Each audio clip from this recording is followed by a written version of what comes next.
पावसासंदर्भातल्या काही महत्त्वाच्या अपडेट्स। राज्यात अनेक ठिकाणी पावसाचा जोर कमी झालेला आहे। दुसरीकडे नंदुरबारमध्ये मात्र पावसाचा जोर कायम आहे आणि याचाच फटका वाहतुकीला देखील बसल्याचं चित्र आहे। सुरत धुळे राष्ट्रीय महामार्गावर वाहतूक कोंडी झाली आहे। तब्बल 8 ते 9 किलोमीटर पर्यंत वाहनांच्या लांबच लांब रांगा लागल्या आहेत। त्यामुळे प्रवाशांसह वाहन चालकांना प्रचंड मनस्ताप या ठिकाणी सहन करावा लागतोय। दरम्यान याचा आढावा आमचे प्रतिनिधी सागर निकवाडे यांनी घेतलाय। पाहुयात सध्याची त्या ठिकाणची नेमकी काय परिस्थिती आहे।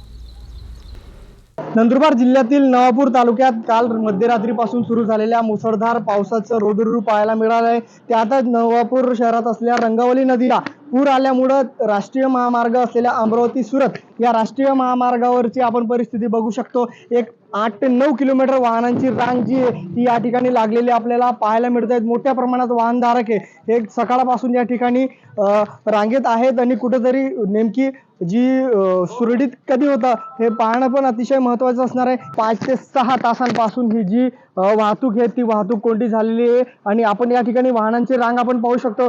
एक 8 ते 9 किलोमीटर पर्यंत सगळा हा नवापूर पासून तर नंदुरबारच्या दिशेने हा सगळा जाणारा राष्ट्रीय महामार्ग आहे। राष्ट्रीय महामार्गाची वाहतूक आहे ही पूर्णतः विस्कळीत झालेली आहे। नदीवर जे आलेला पाण्यात पूर आलेला आहे तो नेमका कधी कमी होतो आणि केव्हा ही वाहतूक सुरळीत होतं हे पाहणं महत्त्वाचं असणार आहे। नंदुरबारहून सागर निकवाडे, साम टीव्ही न्यूज।